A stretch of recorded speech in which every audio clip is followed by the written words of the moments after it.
حضرت عبداللہ بن جعفر حضرت جعفر تیار کے بیٹے تھے، نبی پاک کی پھوپھی کے بیٹے تھے حضرت زبیر بن عوام رضی اللہ تعالیٰ، وہ انتقال کر گئے۔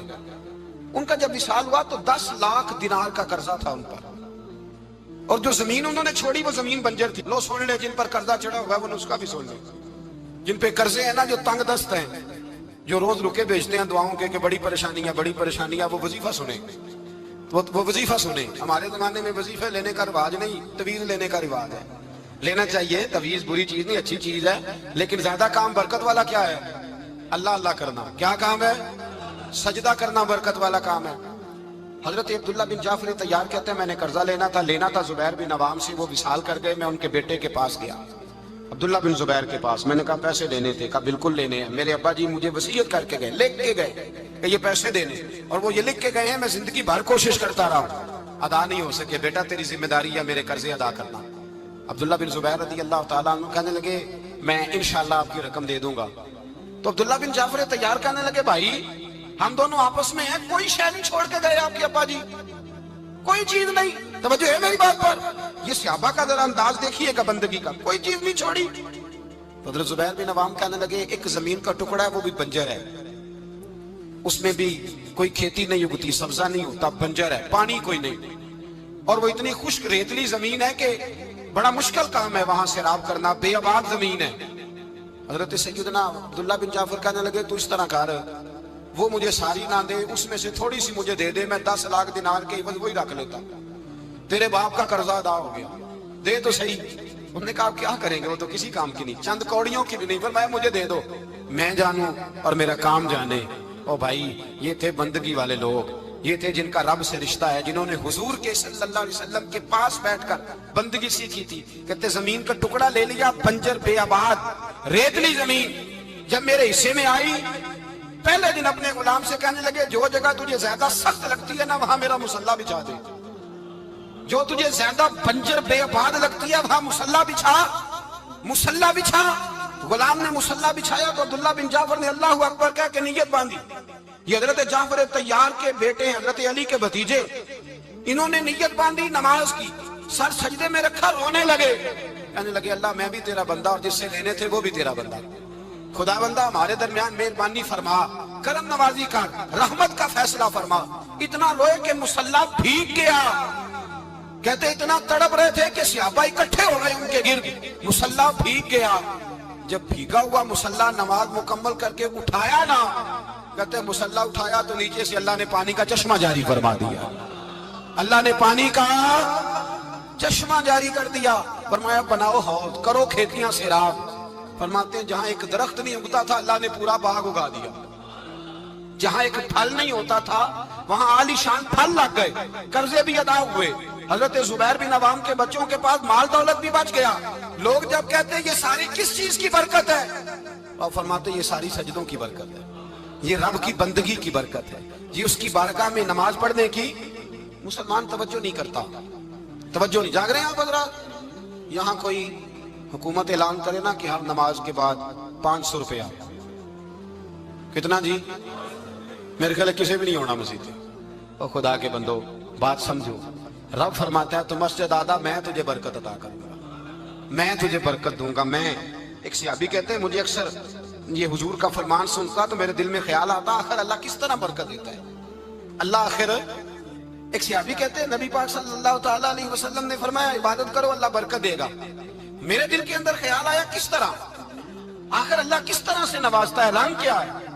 کہتے میں یہ بات سوچ کے نا تو مجھے قضائے حاجت کی حاجت ہوئی، پخانہ پیشاب کے لیے میں نکلا تو ایک جگہ دور جا کے میں بیٹھا کھیتوں میں، دور جا کے کہتے میں پیشاب کر رہا تھا تو ایک چوہا اپنے بل سے نکلا اور ایک ہیرا میرے پاس رکھ گیا، میں پیشاب کر رہا ہوں، کہتے پھر گیا اندر تو ایک ہیرا اور رکھ گیا، پھر گیا تو پھر رکھ گیا، پھر گیا تو پھر رکھ گیا، کہتے 15 ہیرے چھوڑ گیا۔ اب میں فارغ ہوا، وہ ہیرے اٹھائے گھر نہیں لے کے گیا، مسجد نبوی میں گیا کہ حضور سے پوچھوں میرے لیے جائز بھی ہے کہ نہیں، بلوں سے نکل رہے ہیں، بلوں سے پیسے نکل رہے ہیں، ہمارے سارے بلوں میں چلے جاتے ہیں، بلوں سے پیسے آ رہے ہیں صحابہ کو، برکت دیکھیں عبادت، بلوں سے پیسے آ رہے ہیں، بل سے۔ فرماتے ہیں میں وہ ہیرے اٹھائے تو در رسول پہ، جب میں نے پہلا قدم رکھا نا مسجد نبوی میں تو مجھے بتانا نہیں پڑا میرے مصطفیٰ نے میرا چہرہ دیکھا اور مسکرا کے فرمایا پتہ چلا ہے اللہ کس طرح نوازتا ہے؟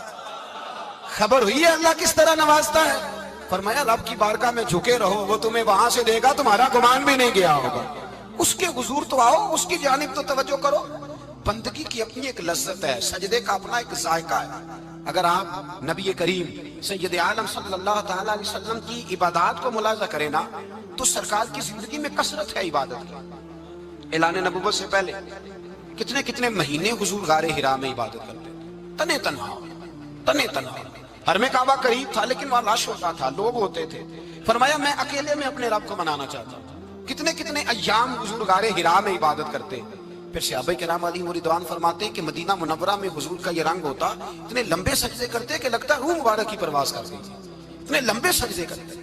حضرت سیدنا معاذ بن جبل رضی اللہ تعالیٰ عنہ فرماتے ہیں 3 دن ہو گئے حضور چلے گئے، مدینے میں نظر ہی نہیں آ رہے۔ صحابہ پریشان، ابو بکر صدیق، عمر فاروق، عثمان غنی، مولا علی ڈھونڈتے پھرتے، حضور سید عالم صلی اللہ علیہ وسلم کا پتہ نہیں۔ فرماتے ہیں جناب صدیق ایک بار گھومتے گھومتے جبل سلا کی پہاڑی کے قریب گئے، ایک چرواہا بکریاں چلا رہا تھا، اس سے پوچھا تم نے میرے محبوب کو تو نہیں دیکھا؟ تو کہنے لگا مجھے نہیں پتا تمہارے محبوب کون ہے۔ ایک آدمی آج 3 دنوں سے غار میں رو رہا ہے، اتنی شدت کے ساتھ روتا ہے کہ میری بکریاں جا کے غار کے سامنے بیٹھ جاتی اور بکریاں بھی روتی ہیں، میں بڑا کھینچتا ہوں پر لوٹتی نہیں، رات کو گھر لے کے جاتا ہوں تو جاتی نہیں، سویرے باڑے سے نکالتا ہوں تو دوڑی ہوئی آتی ہے، پھوٹ پھوٹ کے روتی ہیں، لیکن حال یہ ہے کہ دودھ پہلے سے بھی زیادہ دیتی ہیں۔ حضرت ابو بکر صدیق کہنے لگے یہی تو میرے رسول پاک علیہ الصلوۃ والسلام کے نبی ہونے کی علامت ہے۔ اس صحابہ کو بلایا، 3 دن سے حضور سجدے میں۔ کتنے دنوں سے؟ یہاں سجدہ لمبا ہو جائے تو امام کے پیچھے لوگ بھاگنے لگتے ہیں کہ صاحب آپ تو فارغ ہیں، مجھے تو ڈیوٹی پہ بھی جانا تھا۔ 3 دن سے حضور سجدے میں، اتنا طویل سجدہ، اتنا طویل۔ صحابہ کہتے ہیں قدموں میں جا کے لگے، محبوبہ بس کریں آ جائیں۔ حضور نے فرمایا رب نے سورہ ہود نازل کر دی ہے، سخت حکم آ گئے۔ وہ کہتا ہے میں تیری امت سے حساب پوچھوں گا، میں اپنے رب کو منا رہا ہوں، بکر جاؤ مجھے منا لینے دو۔ حضور نے ہمیں بتلایا ہے کہ رب کو سجدہ کریں تو رب مانتا ہے، اس کو منانے کا طریقہ سجدہ کرنا ہے، جھکنا ہے، عبادت کرنا ہے۔ کہا وہ مانے گا تو میں آؤں گا، تڑپ گئے صحابہ۔ اور ایک روایت ایسی بھی ہے کہ جب بات نہ بنی تو حضرت فاطمہ سے عرض کیا۔ حضرت فاطمہ شام کا سناٹا چھایا، اپنے آپ کو کپڑوں میں لپیٹا، دائیں بائیں شہزادوں کے لیا تو حضور کی بارگاہ میں گئیں، کہنے لگی محبوبہ بس کریں گھر آ جائے، مدینہ سونا ہو گیا ہے، مسجد نبی کی دیواریں بھی روتی ہیں، یا رسول اللہ ستون مجھ سے آپ کا پوچھتے ہیں گھر آئے۔ نبی پاک نے فرمایا فاطمہ تو بھی دعا کر، میں بھی دعا کرتا ہوں۔ حضرت فاطمہ بھی ساتھ والے کونے میں سجدے میں گر گئی، پھر دعا ہوئی، پھر التجا ہوئی۔ حضرت جبریل آئے، کہنے لگے محبوبہ رب کہتا ہے سار اٹھاؤ، وَلَسَوْفَ يُؤْتِيكَ رَبُّكَ فَتَرْضَىٰ، اللہ فرماتا ہے میں آپ کو اتنا دوں گا کہ آپ مجھ سے راضی ہو جائیں۔ تو حضور تو سجدے کے عالم میں۔ حضرت سیدنا عبد الرحمن ابن عوف کہتے ہیں میں حضور کے ساتھ تھا، ہم مسجد نبی سے نکلے تو سامنے ایک باغ آیا، حضور فٹافٹ گئے اور باغ میں سر سجدے میں رکھ دیا، دیر تک حضور نے سجدہ کیا، اتنا لمبا کہ جیسے کسی کی روح پرواز کر گئی۔ کہتے میں حضور فارغ ہوئے تو عرض کی حضور اتنے لمبے سجدے کی وجہ؟ تو فرمایا میرے پاس جبریل آئے تھے اور انہوں نے کہا یا رسول اللہ رب کہتا ہے آپ کا جو امتی ایک بار درود پڑھے گا اللہ اس پہ 10 رحمتیں نازل کرے گا، اللہ اس کے 10 گناہ معاف کرے گا، اللہ اس کے 10 درجے بلند کرے گا۔ تو میں نے کہا سجدہ کر کے شکر نہ ادا کر لوں؟ اس بات پر میں سجدہ کرنے لگ گیا۔ اس بات پر ایک دوست کے ہاں بیٹا ہوا، مجھے کہنے لگے مبارک ہو بھتیجا آیا ہے۔ میں نے کہا خیر مبارک۔ بڑے عرصے کے بعد اللہ نے نوازا، میں نے 5 کلو مٹھائی بھیجی آپ کی جانب، دوستوں کو کھلا دیجیے۔ میں نے کہا اور کتنی بانٹی؟ کہنے لگے منوں کے حساب سے۔ باقی معاملات کیسے؟ کہنے لگے کیا بات ہے، غریبوں کو، مسکینوں کو، لاچاروں کو، سب کو دیا۔ تو میں نے کہا نفل کتنے پڑے؟ کہنے لگا ٹائم نکالتا ہوں۔ میں ٹائم بیٹا کس نے دیا؟ شکر کس کا ادا کرنا تھا؟ بھئی یہاں حال یہ ہے ہمارا کہ ہمیں 2 رکھتے تھوڑی مشکل ہے۔ اگر کہا جائے کہ 25 من مٹھائی تقسیم کرنی ہے تو وہ آسان ہے، ہم نے اپنے لیے عبادت کو، ریاضت کو بہت سا بنا لیا، اس کو اتاریں کچھ بھی مشکل نہیں۔ رب کی بارگاہ میں جتنا بندہ جھکتا جاتا ہے اتنا ہی اللہ اسے اور عزت عطا کرتا جاتا ہے۔ بزرگوں سے کسی نے پوچھا تھا کہ میری اللہ قبول بھی ہے کہ نہیں؟ تو وہ کہنے لگے رب کو تیری پہلا سجدہ قبول تھا تو تب اس نے دوسرے کی توفیق دی تھی، اسے تیری فجر قبول تھی تو تجھے زور پڑھنے کی توفیق دی، اس نے تیرا پہلا روزہ قبول کیا تو دوسرا رکھنے کا موقع دیا۔ یہ علامت ہے قبولیت۔ میرے محبوب نے فرمایا بندگی کرو، اس کے حضور آؤ، کبھی کا صلاۃ اللیل پڑھو، کبھی کا تہجد پڑھو، کبھی کا اشراق پڑھو، کبھی کا چاشت پڑھو، کبھی کا اوابین پڑھو۔ اور میرے مصطفیٰ نے فرمایا ہو سکے تو اٹھ کے تہجد پڑھو، باقی نمازوں پہ رب تمہیں ثواب دے گا۔ اگر تہجد پڑھو گے تو رب تمہاری طرف دیکھ کے مسکرائے گا، جو اس کی شان کے لائق ہے وہ مسکرائے گا۔ مصلی آباد کریں، مصلی آباد کرنے سے روحانی زندگی آباد رہے گی، من کے اندھیرے دور ہوں گے، روح کی کساوتیں دور ہوں گی۔ انسان اللہ سے جڑا ہوتا ہے تو اس کی بندوں کی جانب توجہ ہی کم جاتی ہے، حسد کون کر رہا ہے، مخالفت کون کر رہا ہے، جھگڑا کون کر رہا ہے، بغض کون پیدا کر رہا ہے، ان چیزوں سے ویسے ہی بچا رہتا ہے۔ میرے محبوب پاک سید عالم صلی اللہ علیہ وسلم کثرت سے سجدہ کرتے۔ قیامت کے دن حضور شفاعت کس طرح کریں گے؟ سجدہ کر کے 4 سجدے کریں گے حضور۔ بخاری مسلم میں موجود ہے، صحابہ کرام فرماتے ہیں حضور نے فرمایا جب امتیں پریشان ہو کے نبیوں کے پاس جائیں گے تو پھر میرے پاس آئیں گی، جب میرے پاس آئیں گی تو میں سجدہ کروں گا اور خدا سے کہوں گا یا اللہ ان کا حساب تو شروع کر۔ فرمایا میرے ایک سجدے سے اللہ حساب شروع کرے گا، پھر میرے غلام رہ جائیں گے جنہوں نے بہانے بنائے ہوں گے، نماز پڑھی ہوگی، یہ بہانہ ہے خدا کی رحمت حاصل کرنے کا، جن کے پاس تو کچھ ہوگا وہ تو اس بہانے کے سبب چلے گئے، گناہ گار رہ گئے، تڑپ کے کہیں گے محبوبہ ہم کیا کریں؟ تو حضور فرماتے ہیں میں لمبا سجدہ کروں گا۔ فرماتے ہیں میں لمبا سجدہ جب کروں گا تو رب لمبے سجدے کے بعد فرمائے گا محبوب سار اٹھائیے، آپ مانگیے میں عطا کرتا ہوں، آپ سوال کیجئے میں دیتا ہوں، آپ سفارش کیجئے میں قبول کرتا ہوں۔ تو میں اللہ میرے گناہ گاروں کو بخش دے۔ رب کہے گا جس کے دل میں رائی کے دانے کے برابر ایمان ہے اسے لے جائیے، لے جائیے، لے جائیے اسے۔ ایک حدیث میں ہے جس کے دل میں جو کے دانے کے برابر ایمان ہے لے جائیے۔ حضور فرماتے ہیں ان کو جنت میں بھیج کے میں پھر سجدے میں گر جاؤں گا۔ لمبا سجدہ، تیسرا سجدہ، اے اللہ مہربانی کا رحمت فرما۔ اللہ کہے گا محبوب سار اٹھاؤ، جو مانگو گے میں دوں گا، یا اللہ اور فضل کر۔ جس کے دل میں رائی کے دانے سے بھی کم ایمان ہے محبوب اسے بھی جنت میں لے جاؤ۔ حضور فرماتے ہیں میں اور سجدہ کروں گا، پھر جس کے دل میں اس سے بھی کم ایمان ہوگا اسے بھی لے جاؤں گا۔ صبح قیامت میرے مصطفیٰ کریم علیہ السلام امت بھی سجدہ کر کے بخشوائیں گے۔ جب حضور سجدے کر رہے ہیں تو امت کیوں نہیں کر رہی؟ حضور سجدے کر کے بخشوائیں گے، امت سجدہ ہی نہیں کر رہی، توجہ ہی نہیں کر رہی۔ میرے بھائی سجدے کی اتنی کیفیت ہے، عبادت کی اتنی لذت ہے کہ حضرت عائشہ فرماتی ہیں تیز آندھی آتی تو حضور نماز پڑھنے لگے، تیز آندھی آتی تو نماز پڑھتے، بارش نہ ہوتی تو نماز پڑھتے، بارشیں زیادہ ہوتی تو نماز پڑھتے، سورج گرہن ہوتا تو حضور نماز پڑھتے، چاند گرہن ہوتا تو نبی پاک، بلکہ حضرت عائشہ کہتی ہیں گرہن لگا چاند کو تو حضور نے فٹافٹ سر سجدے میں رکھ دیا، اور نماز کے بعد حضور رونے لگے، کہنے لگے اے اللہ تو نے کہا نہیں تھا کہ میں تیری موجودگی میں انہیں عذاب نہیں دوں گا؟ اللہ درگزر کر اپنے بندوں سے، رحمت فرما، کرم نوازی فرما۔ فرمایا ہر موقع پر حضور نماز پڑھتے۔ سید عائشہ صدیقہ فرماتی ہیں کبھی کبھی میرے بسترے نور میں حضور ہوتے، فرماتے ابو بکر کی بیٹی تو اجازت دے تو رب کو راضی نہ کر لوں؟ میں کہتی میری کیا جرت ہے؟ تو حضور نماز کی نیت باندھتے۔ بخاری مسلم میں لفظ ہیں، حضرت عائشہ کہتی ہیں حضور اتنی لمبی نماز پڑھتے کہ قدموں میں ورم آ جاتا، اتنی لمبی بندگی فرماتے کہ قدم مبارک سوج جاتے، ورم آتا۔ میں عرض کرتی حضور آپ کی برکت سے اللہ اگلے پچھلوں کو معاف کرے گا، آپ اتنی آہوزاری کیوں کرتے ہیں؟ اللہ نے آپ کو محبوب بنایا ہے، شفاعت کا حق دیا ہے، سب سے اعلیٰ امت دی، حضور اتنی آہوزاری؟ تو حضور فرماتے عائشہ تو نے بتایا نا رب نے مجھے بڑا دیا ہے، افلا اکون عبدا شکورا، اب میں رب کا شکریہ ادا نہ کروں؟ میں لمبی نمازیں پڑھ کے اس کا شکریہ ادا کرتا ہوں، اس کی بارگاہ میں حاضر ہوتا ہوں۔ میرے بھائی نماز نہیں تو انسان کاہے گا، سجدہ نہیں تو اس نے زندگی کہاں بتا دی؟ اگر اللہ کی بارگاہ میں ایک صحابی نے سر سجدے میں رکھا تو ماتھے پہ مٹی لگ گئی، وہ جھاڑنے لگے، میرے قریب نے فرمایا نہ جھاڑ، جب تک سجدے کی مٹی پیشانی پہ رہتی ہے اللہ کے فرشتے درود پڑھتے رہتے ہیں، اس سے رہنے دو، یہ تو لذت ہے۔ عزت والا وہ ہے جو مالک کی بارگاہ میں۔ حضرت صلہ بن حشیم کے بارے میں صحابہ کہتے ہیں بڑے عبادت گزار تھے، نیک تھے۔ حضرت انس بن مالک کہتے ہیں ہم نوجوانوں کا دل کیا کہ ذرا اس صحابی کی عبادت کا تو پتہ کریں، کس طرح کی ہے عبادت کا تو پتہ کریں۔ فرماتے ہیں جنگ کا موقع تھا، رات کے وقت جب دنیا سو گئی نا تو وہ بھی لیٹ گئے، جب دیکھا سب لوگ سو گئے تو چپکے سے اٹھے تو جنگل میں چلے گئے، جنگل میں جا کے نماز کی نیت باندھ لی، کہا صلہ بن حشیم صحابی ہیں، وہاں نماز پڑھنے لگے، کہتے ہیں میں بھی پیچھے پیچھے ہو گیا کہ پتہ تو کروں کس طرح پڑھتے ہیں۔ تھوڑی دیر گزری تو شیر آ گیا، شیر نے آ کے تھاڑا، للکارا، فرماتے ہیں میں ڈر کے درخت پہ چڑھ گیا۔ حضرت صلہ بن حشیم نے نماز کا سلام پھیرا، اطمینان کے ساتھ شیر سے کہنے لگے اور جا چلا جا کہیں اور رزق تلاش کر، میں تو اپنے رب کی عبادت کر رہا ہوں، میں تو اس کی بارگاہ میں جھکا ہوا ہوں، مجھ پر تیرا قبضہ نہیں ہو سکتا۔ جب جنگلی درندوں کا قبضہ نہیں ہو سکتا تو کسی اور درندے کا عبادت گزار پہ قبضہ ہو سکتا ہے؟ حضرت انس بن مالک فرماتے ہیں مجھے سمجھ آ گئی، جو درندوں سے بچنا چاہے، ظالموں، جابروں، فاسقوں سے بچنا چاہے، وہ اپنے آپ کو رب کی بارگاہ میں جھکائے، وہ اس کے حضور حاضری دے۔ جو بچنا چاہے میرے بھائی، رمضان المبارک آیا، مسجدیں بھری، 2-3 دن 4 دن نئی صفیں خریدی لوگوں نے، پھر 2-4 روزے گزرے، پھر چند دن گزرے، پھر وہی معمول کے نمازی۔ ایک بات بتاؤ،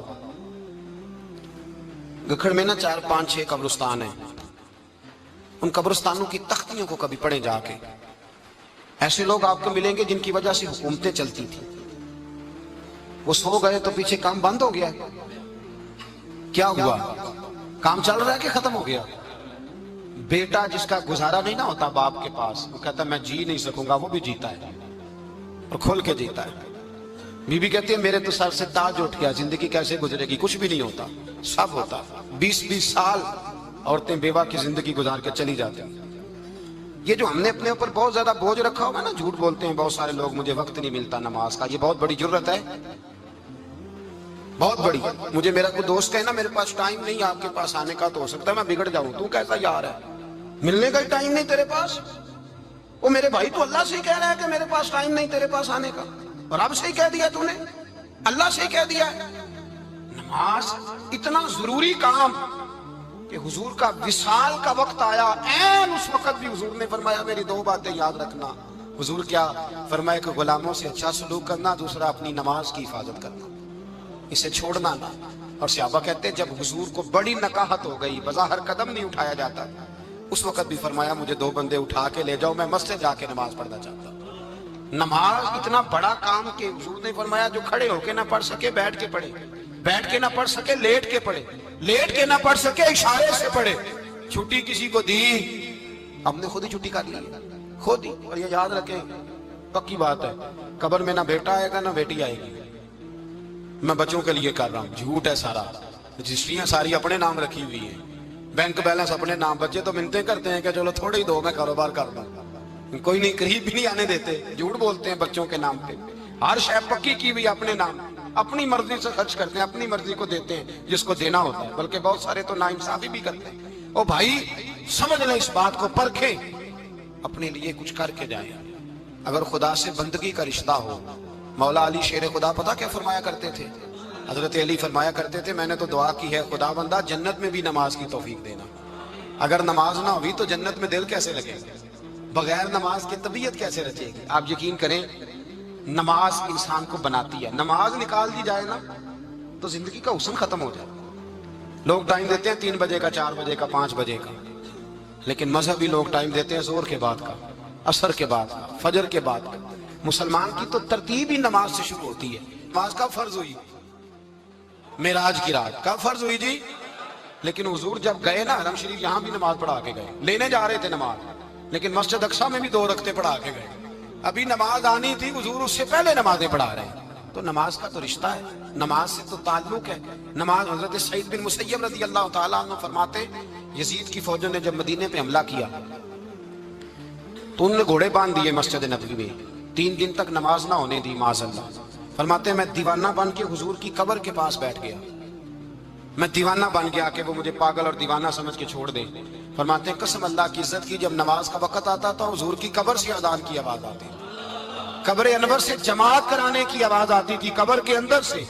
گویا میرے مصطفیٰ، شاید اسی لیے حضور نے 2 غلاموں کو ساتھ رکھا ہے، اذان بھی ہوتی رہے جماعت بھی ہوتی رہے۔ حضور تو اندر بھی جماعتیں کرا رہے ہو بھائی، وہاں بھی جماعتیں ہو رہی ہیں، اور تو یہاں نماز نہیں پڑھ رہا اور بہانہ بنا کے کھڑا ہے بہانہ بنا کے۔ نہ ایسا کر، وہ بھی جتنا وقت ملے مسجد میں جا کے گزارے، قرآن شریف کے ساتھ گزارے، ذکر کے ساتھ گزارے، عبادت کے ساتھ گزارے، اپنے آپ کو زیادہ سے زیادہ عبادت میں مصروف کریں۔ یہ اللہ کے ساتھ رشتہ ہے، عبادت نہیں تو بندگی کاہے کی۔